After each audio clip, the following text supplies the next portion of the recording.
Bapak Ibu, Opa Oma, saudara-saudari yang terkasih di dalam Tuhan, selamat pagi. Suara tahun baru tuh selamat pagi. Wah, sangat luar biasa. Mengawali tahun yang baru. Bapak Ibu yang terkasih di dalam Tuhan, kita mengawali tahun yang baru dengan pembacaan yang terambil dari kitab Mazmur. Kalau kita selama ini membaca Mazmur, itu merupakan Mazmur pujian, sebuah puji-pujian. Pembacaan kita yang hari ini kita baca, itu terambil dari kitab Mazmur pasal 27. 127. Ya, ternyata masih ada yang memperhatikan. 127. Berarti semua tidak mengantuk? Jadi 127. Nah, pembacaan kita Bapak Ibu itu merupakan nyanyian, merupakan nyanyian ziarah. Nyanyian ziarah itu apa? Nyanyian ziarah itu ialah nyanyian yang dinyanyikan oleh umat Israel ketika mereka sedang berjalan.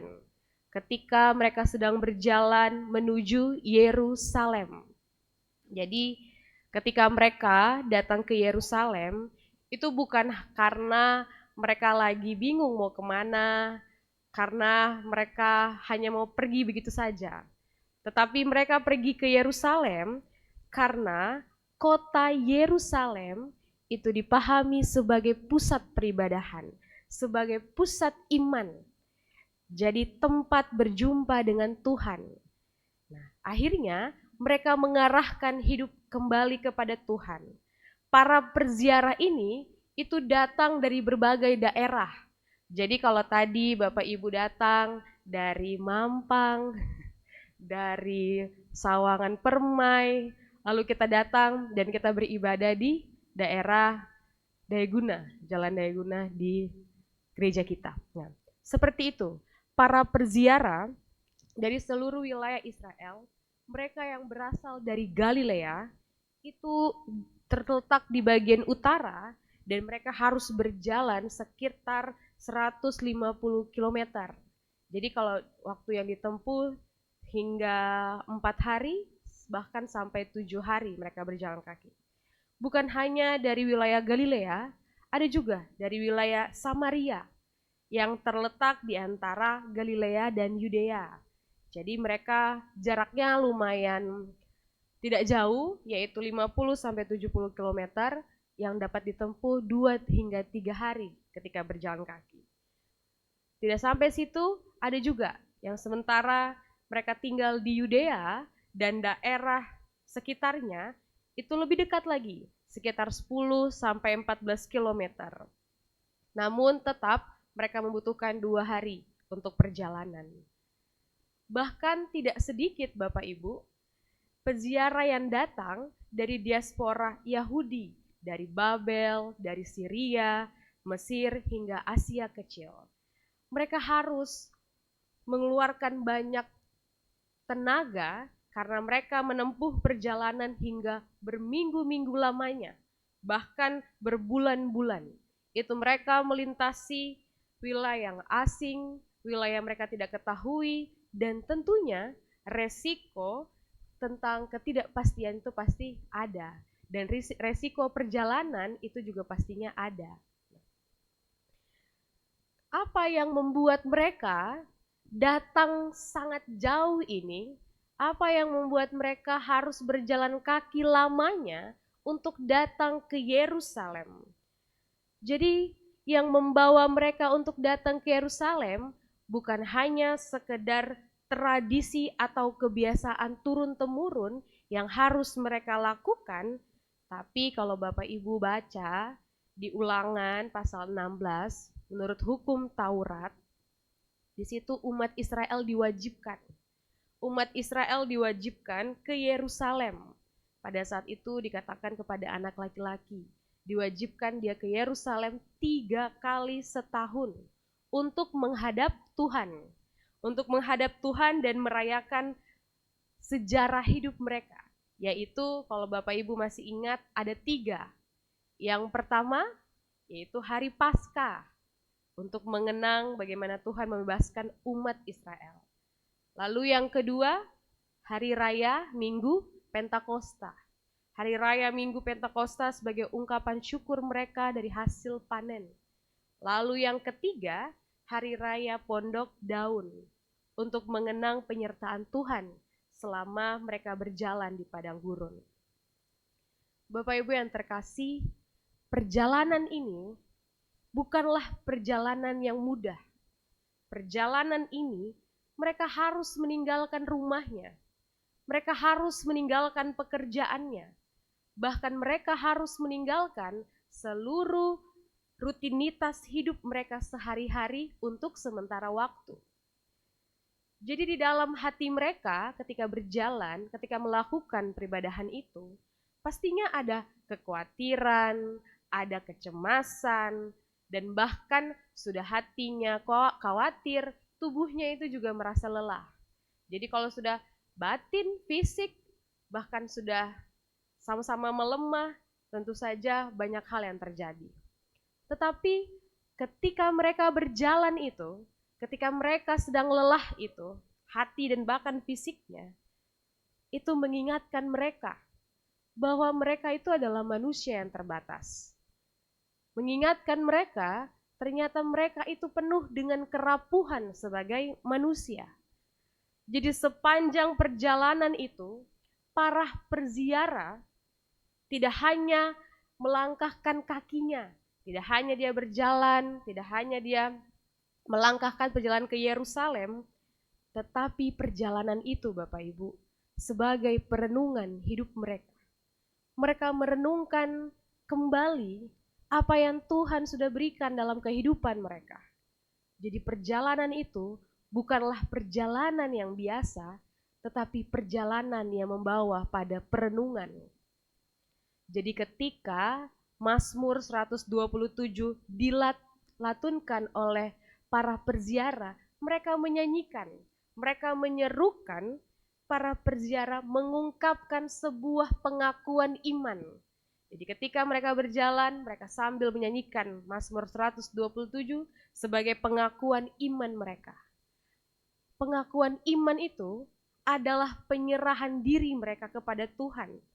Mereka menyerahkan diri mereka di hadapan Tuhan bahwa hidup mereka itu sepenuhnya ada di dalam tangan Tuhan.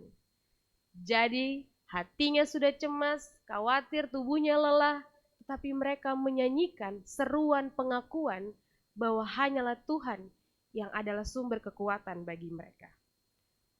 Itu yang tadi kita baca, kita akan lihat satu persatu Bapak Ibu, itu adalah pengakuan iman para perziarah.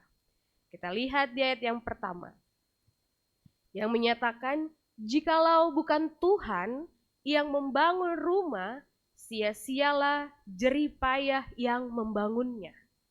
Jikalau bukan Tuhan yang mengawal kota, sia-sialah pengawal berjaga-jaga.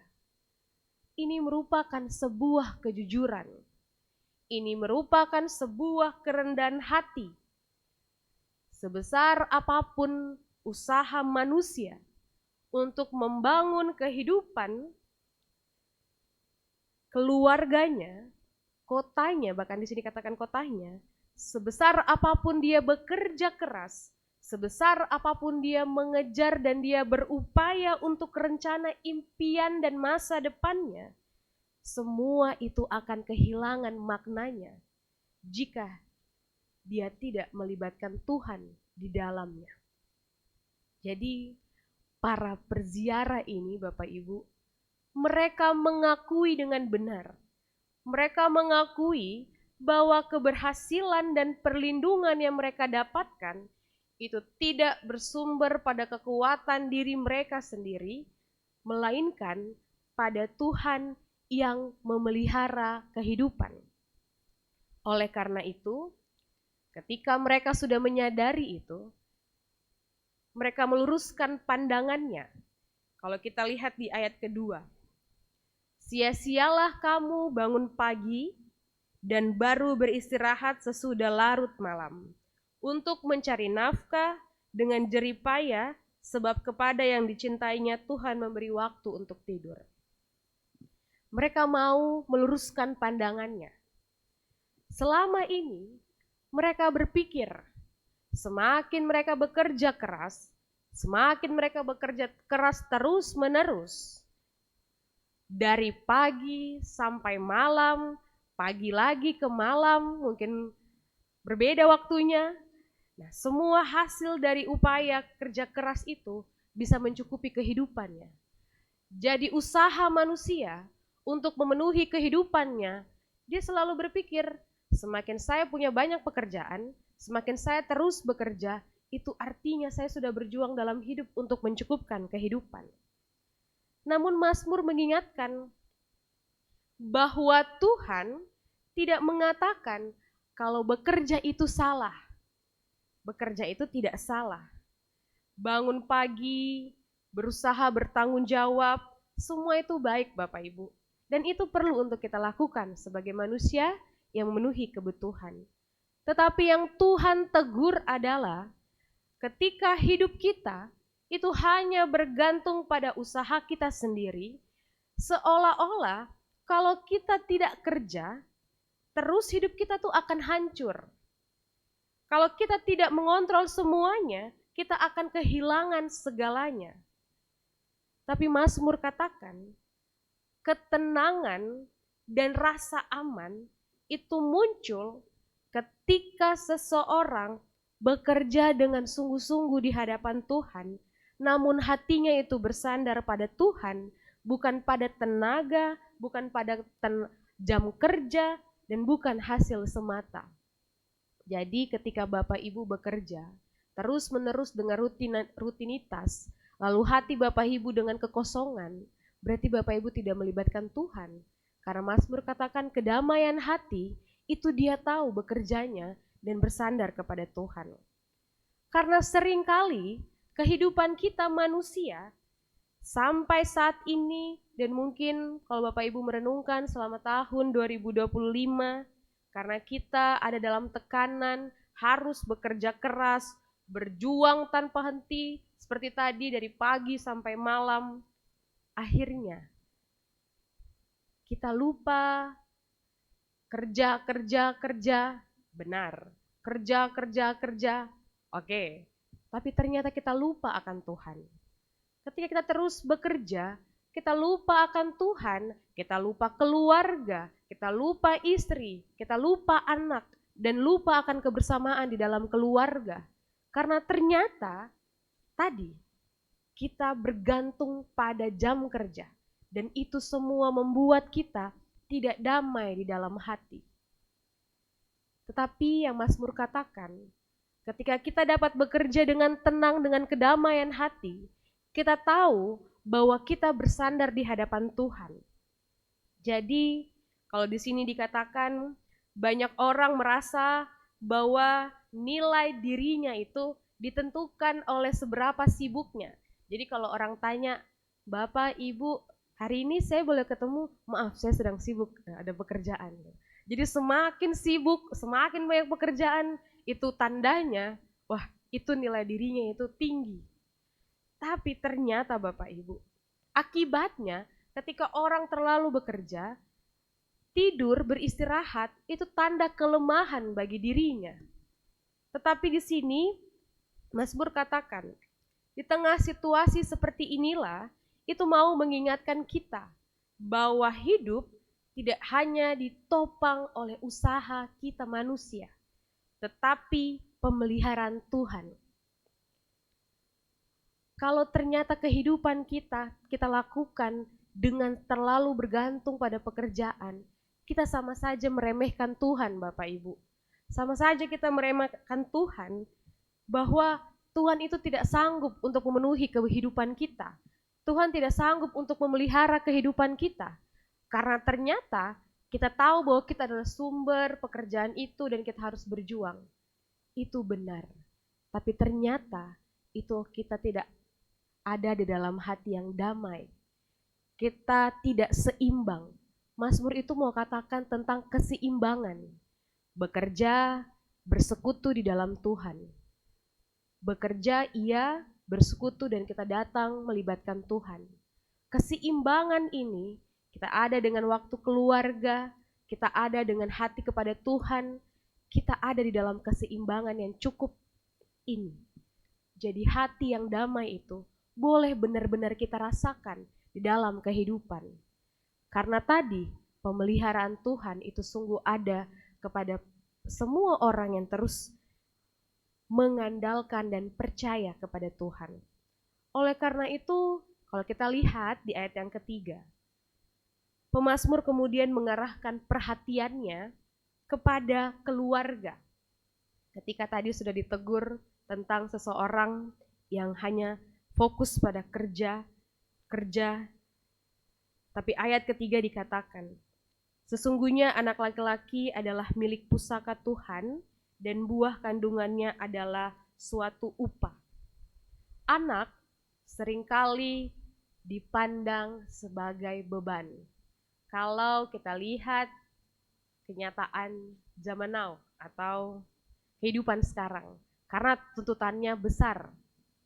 Tak kalah anak seringkali dipandang sebagai beban ekonomi, sumber kecemasan, dan ditambah tanggung jawab yang berat. Karena ketika mempunyai anak, harus memikirkan pekerjaannya nanti, lalu pendidikannya, susu, dan lain sebagainya untuk menopang anak. Jadi orang tua itu bergumul, akhirnya mencari pekerjaan, berusaha untuk membiayai anak sekolah, dan memenuhi kebutuhan makan, dan memastikan masa depan anak. Semua itu kita harus akui bahwa itu tidak mudah. Namun, di tengah kenyataan hidup yang penuh dengan tekanan ini, di tengah kenyataan hidup yang penuh dengan tanggung jawab ini, pemazmur katakan bahwa anak bukanlah sebuah beban hidup. Anak adalah pemberian Tuhan. Ketika kita memandang anak sebagai milik pusaka dari Tuhan, kita diajak untuk tidak hanya melihat beratnya tanggung jawab, tidak hanya melihat kecemasan hati bagaimana ke depannya harus diputar balik keuangan di dalam keluarga dan lain sebagainya, tetapi itu adalah sebuah anugerah kepercayaan Tuhan yang dititipkan oleh Bapak Ibu sekalian. Dengan demikian, Mazmur katakan, peran dan tanggung jawab sebagai orang tua masuk secara mendalam dalam perenungan Mazmur. Jadi ketika mereka menyanyikan ziarah itu, mereka merenungkan kembali, iya ya, berat menjadi seorang orang tua, tetapi itu adalah anugerah yang Tuhan berikan kepada kita memiliki anak, dan kita harus bertanggung jawab. Lalu dia katakan di ayat yang keempat, seperti anak panah di tangan pahlawan, demikianlah anak pada masa muda. Ketika orang tua boleh sadar bahwa tugas tanggung jawabnya itu bukan beban tetapi anugerah dari Tuhan, akhirnya anak panah itu memang tidak akan mengenai sasaran jika diarahkan dengan tidak benar. Anak panah itu tidak tahu sasarannya itu di tengah karena dia tidak dapat ditopang dan diarahkan oleh orang tua. Tetapi dia dapat mengenai sasarannya ketika dia diberikan bimbingan, ketika dia diberikan arahan dan pembentukan sejak dia kecil, remaja, masa muda, sampai dia masa dewasa awal. Dan mereka dapat hidup dan boleh menjadi berkat dan berguna bagi orang lain. Bahkan kalau Bapak Ibu lihat, tanggal 26 ada proses pembaptisan, Bapak Ibu juga pernah melewati itu. Janji di hadapan Tuhan untuk mau membimbing anak. Di sini Mazmur mengingatkan kembali, menegaskan bahwa anak-anak di tangan orang tua dan pendidik yang bertanggung jawab dengan sepenuh hatinya, dia bertumbuh menjadi berkat. Anak itu bertumbuh menjadi berkat. Dan bukan hanya keluarganya yang ditinggikan, tetapi juga dia boleh menjadi berkat bagi lingkungan sekitar. Tentu saja Bapak Ibu, kita sadar bahwa menjadi orang tua, tidak ada orang tua yang sempurna dan tidak ada anak yang sempurna di hadapan semua orang. Dan memang kenyataannya seperti itu. Setiap orang tua memiliki keterbatasan, kelemahan, dan pergumulannya masing-masing. Tetapi Mazmur tidak menuntut kesempurnaan, dia katakan, melainkan sebuah kesediaan untuk kita melakukan dan menjalankan tanggung jawab dengan sungguh-sungguh di hadapan Tuhan. Ketika orang tua mau hadir, mau mendampingi, mau mengarahkan dan menyerahkan proses pertumbuhan itu, pertumbuhan anak kepada Tuhan, bahkan orang tua membawa anak-anaknya datang bersekutu di dalam Tuhan, disitulah peran orang tua dijalankan dengan benar. Itu yang diingatkan oleh Mazmur. Oleh karena itu kalau kita lihat di ayat yang kelima, di situ dikatakan tabung panah yang penuh. Ketika perenungan Mazmur itu boleh dikatakan dan didasarkan dengan dasar pijak yang teguh, nah, tabung panah yang penuh itu sebagai simbol sebuah keluarga yang kuat, sebuah keluarga yang ada dengan dasar pijak yang kokoh, karena anak-anak yang terbentuk dengan baik dan hasil pengasuhan peran dari orang tua yang dijalankan dengan takut akan Tuhan. Jadi Bapak Ibu bisa dilihat ketika dia merenungkan, renungannya Mazmur ini merenungkan kehidupan sehari-hari, pekerjaannya, keluarganya, anak. Dia merenungkan bahwa kehidupan yang mereka lewati itu tidak mudah. Tetapi tadi di ayat 5, mereka akan menjadi keluarga yang kuat ketika tadi itu disandarkan kepada Tuhan. Nah, oleh karena itu Bapak Ibu yang terkasih dalam Tuhan, ketika kita memasuki awal tahun pada hari ini, 1 Januari 2026, hidup kita seperti para perziarah, para pengembara yang terus berjalan melewati perjalanan panjang dengan banyak tantangan. Kita sudah melewati tahun 2025 dengan banyak hal, banyak luka, tapi juga banyak perjuangan dan dedikasi yang kita berikan untuk diri kita, bahkan terlebih untuk Tuhan. Mungkin perenungan kita tidak jauh berbeda dengan perjalanan para perziarah menuju Yerusalem. Kita merenungkan hidup, kita merenungkan keluarga kita yang tadi tidak sempurna. Kita merenungkan pekerjaan kita, ya kontraknya tahun depan mungkin belum bisa lanjut atau lanjut tidak lanjut, dan banyak hal pendidikan anak dan tanggung jawab kita. Namun pertanyaannya bagi kita semua hari ini adalah, apakah kita sungguh-sungguh mengakui keterbatasan kita di hadapan Tuhan? Ataukah kita masih dalam ego kita seperti tahun 2025? Merasa saya hebat Tuhan, saya kuat, saya mampu sendiri karena saya sudah punya segalanya, pekerjaan, keluarga saya. Tapi Mazmur mengingatkan kita bahwa sekuat apapun usaha kita, manusia mau membangun rumah, menjaga keluarganya, bahkan kerja keras terus menerus dari pagi sampai malam, semua itu akan sia-sia jika Tuhan tidak ikut hadir dan memberkati setiap langkah kehidupan kita. Menapaki tahun 2026 pada hari ini dan seterusnya, ingatlah, perjalanan kita mungkin tidak selalu akan mudah. Jalan yang akan kita lalui itu mungkin terasa berat, mungkin lebih berat dari tahun sebelumnya. Terjal yang terjadi dari beberapa sisi, mungkin kemarin sisi kiri, nah ini dua sisi tahun 2026. Namun kita tidak perlu takut, namun kita tidak perlu putus asa, karena Tuhan bersama kita, kata Mazmur. Setiap langkah yang kita ambil, setiap kita akan diberkati dan memaknai kehidupan kita. Tetapi seperti perenungan para ziarah, mereka berjalan dengan perenungan dan refleksian dalam kehidupan mereka. Jadi dengan jalan kosong begitu. Ini jalan dengan iman yang teguh, pengakuan iman. Jadi marilah kita menapaki tahun 2026 ini dengan iman dan kebergantungan pada Tuhan.